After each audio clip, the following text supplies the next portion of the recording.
សូមជម្រាបសួរសួស្តីទៅកាន់ពុកម៉ែបងប្អូនទាំងអស់គ្នាចូលមកទស្សនានៅតម្រុយឆ្នោតអាវងទៀតហើយសម្រាប់តម្រុយឆ្នោតនៅថ្ងៃទី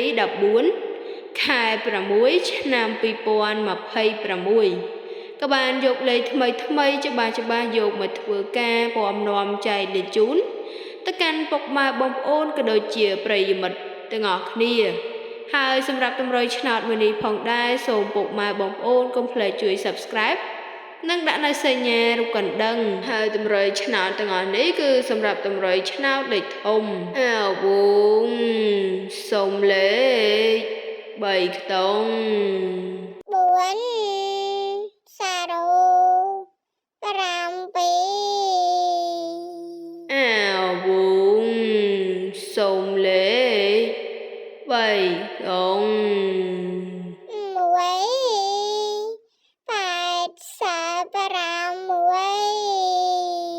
អាវងសូមលេខ3ខ្ទង់